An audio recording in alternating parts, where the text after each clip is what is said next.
Did you know that 94% of car accidents are caused by human errors? And I also made this bad decision of drinking this really hot cup of tea, which could be dangerous for me. In life, we make a range of decisions, some big, some not so big. You must have heard about the disaster Titanic had in 1912.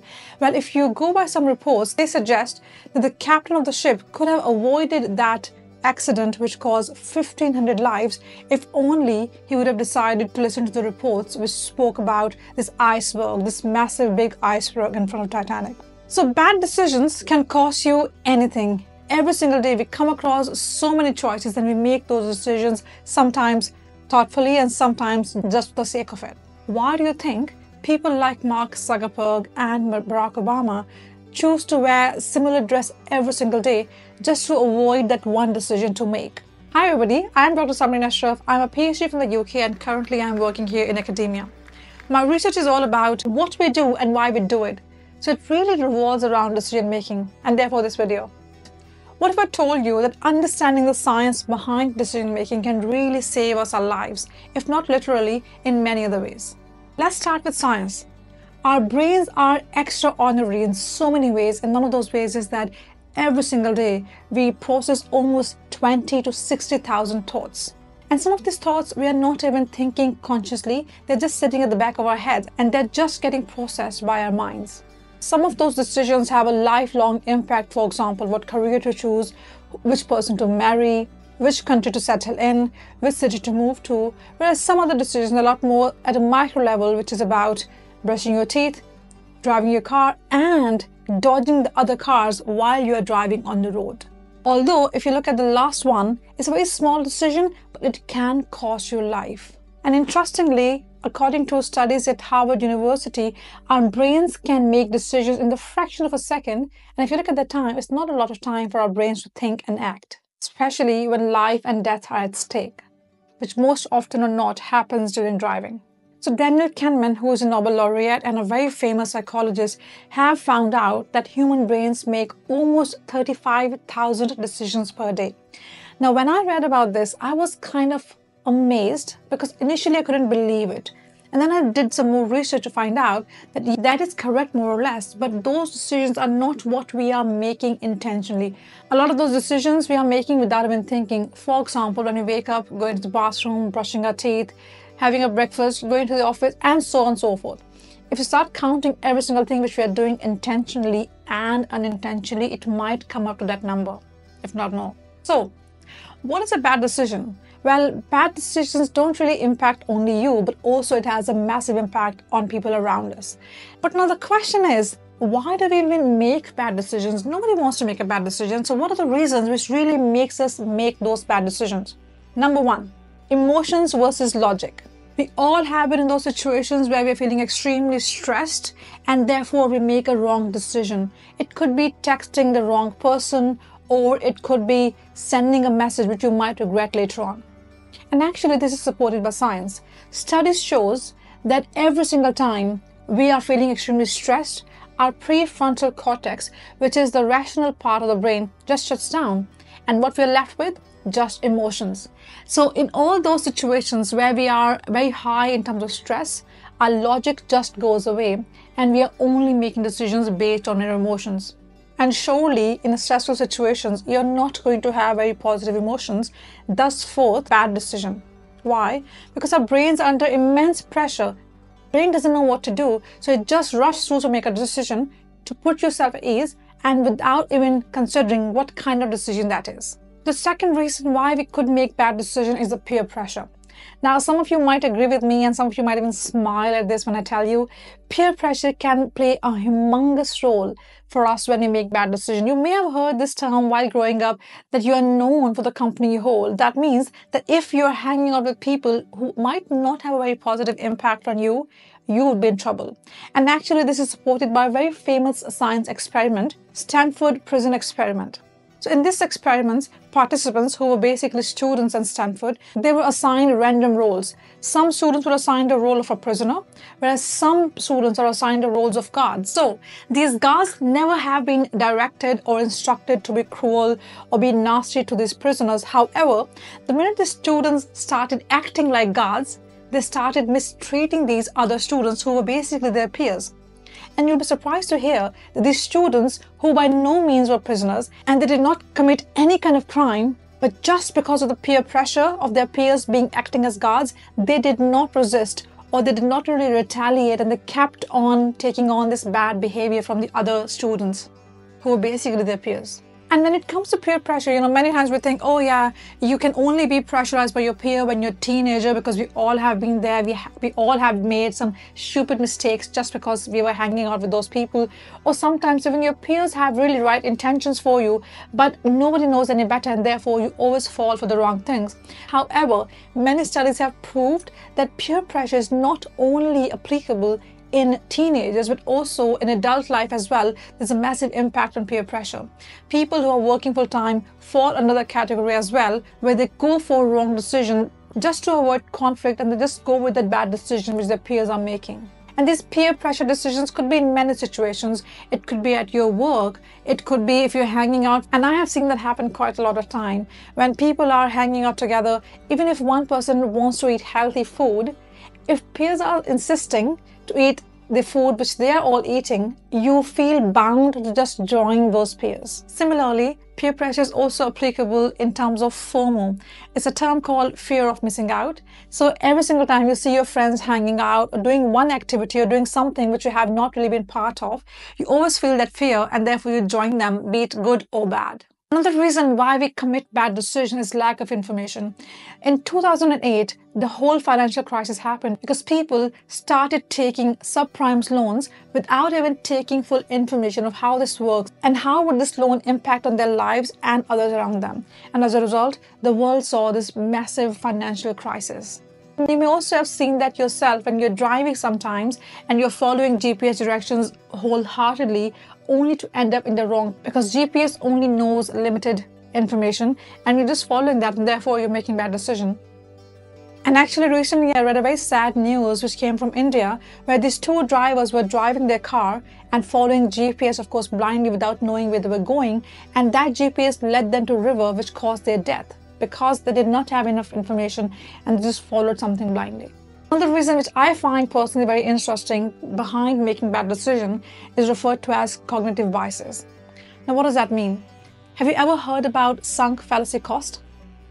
Okay, let me explain. Let's say you're going to cinema with your friends, or you're going to cinema on your own. You have paid the money to buy the ticket. You have also paid the money to buy the food. You go in the cinema, and halfway through the movie, you realize, I don't like this movie very much. It's not really what I thought of. It's not really why I came for. So what do? Should I sit for the rest of the hour, or should I leave? But part of you thinks, well, I have spent this money. I have made this effort to come all the way here. I've had this food, and if you're with your friends, you may think, well, I also am here with my friends, so why should I leave? Let me just sit here and watch through the movie. That is sunk fallacy cost. So you keep on doing something with the thought that you already have spent time, energy, emotions, money in it, so what's the point of wasting that? And many times actually people are in bad relationships just because of that reason, that they think to themselves, I already have spent 6 months, a year, 2 years or whatnot in this relationship. If I quit now, that means I have to start something new from the scratch. What if that thing doesn't really go very well either? And just because of these reasons, many times people fall for wrong things, including gambling, bad relationships, because you always think, what if it gets better with time? And actually, casinos exploit that all the time, because therefore they keep on motivating people and persuading people to gamble just because of the thought that they might win. And the final reason why we make bad decisions is decision fatigue. You may have heard the word fatigue, which means tired, when you feel tired physically or emotionally because of you're doing a lot of things. But have you ever heard about decision fatigue? Decision fatigue happens when your mind is tired of making decisions all the time. Research suggests that we make 35,000 decisions every single day. And if you're making those decisions unintentionally or intentionally, you would feel tired and exhausted all the time. And therefore, the more decision you make, considering the time of the day, your decision gets worse. So you must have heard from people that, okay, whatever you're doing, if it's productive work or if it's deep work or this, that, or the other, try to do that early in the day so you're fresh, your mind is fresh, and you're feeling active to get through that, be it your studies, work life, or your personal decisions. And this actually many times happens, especially if you're trying to eat healthy, if you're trying to go to gym, because by the time you make the decision, okay, now I need to go to the gym, but what I'm going to wear, how I'm going to go there, if you have not really planned these things in advance, your mind gets tired and you won't be able to make a good decision for yourself, and therefore you might always fall for food which doesn't really align with your goals or activities which doesn't really align with your planning. All right, we know what really causes us to make bad decisions. But how to make better decisions then? Well, first of all, pause before you decide. In particular, when we are making major decisions in life, always pause and think. Always ask yourself, is this decision coming from my emotions? Am I making this decision because I'm feeling good about myself, or I'm feeling good about this person or the situation? Or am I making this decision because I'm feeling really bad or stressed or worried about myself, situation, or people? Every single time you are making a decision, make sure that you have given it enough thought, you have slept through it, you have considered different options, and also you can always create a ranking tree for yourself where you rank your decision based on its benefits and drawbacks.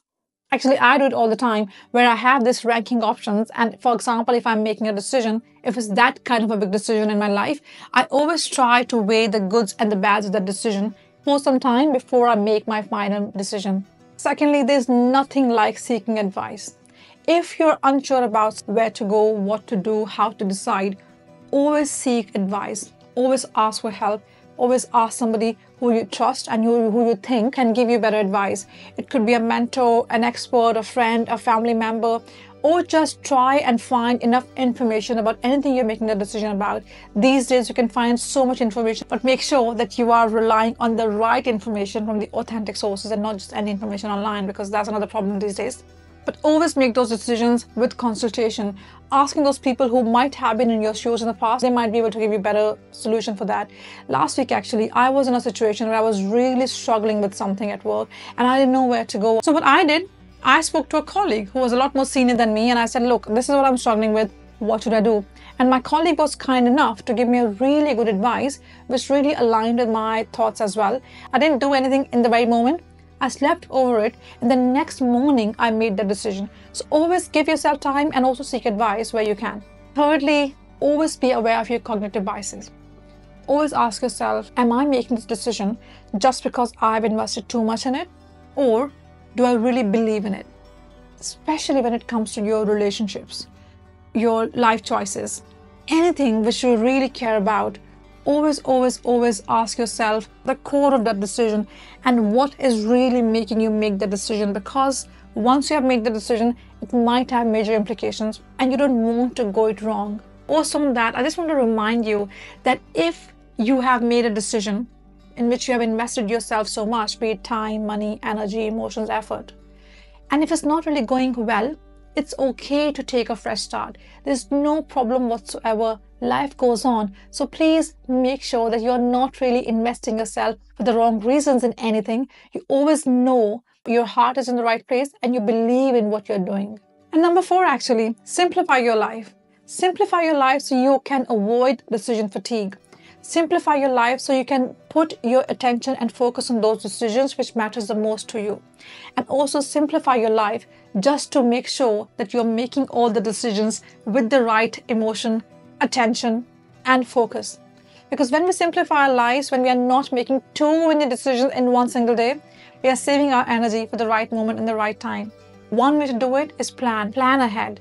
If you are thinking about eating healthy, organize a diet plan for the whole week. So you know what would you be eating from your lunch to your breakfast, even to your snacks. Because when you're tired mentally and physically, and when you have no will to think about what to eat, you can simply look at your plan and just eat accordingly. Because when you're tired, you always end up eating unhealthy food. Similarly, if you're planning to do exercise, make sure that this is already in your weekly plan. So when the day comes, you don't have to think a lot about it. You can simply go through it because you already know what you're doing. So simplify your life to avoid making too many decisions in one day. And finally, learn from others' mistakes. One thing I'm learning actually myself is that nothing is new in this world. We all are repeating one thing over the other. Of course, we're getting inspiration, this, that, and the other, but it's extremely hard to find absolutely novel things. So when you think, oh my God, I'm going through this thing and I don't know who to ask, where to go, trust me, you would find somebody who absolutely have been through the same situation which you are going through. And if you can see how they tackle that situation and how they have gone about their lives, you surely can learn from them. I do that all the time as well when I'm making decisions. Of course, I'm not suggesting that it's going to be 100% right. Of course not, because we all are different human beings, but you can always take some cues from those decisions, the way these people made, and learn from that and decide accordingly for yourself. Right, so that was it. I really want to hear from you. What is the toughest decision you have made in your life? And how you really made it, because I'm really interested to learn the science behind decision making. Don't forget to let me know in the comment section. Until next video, take care. Bye.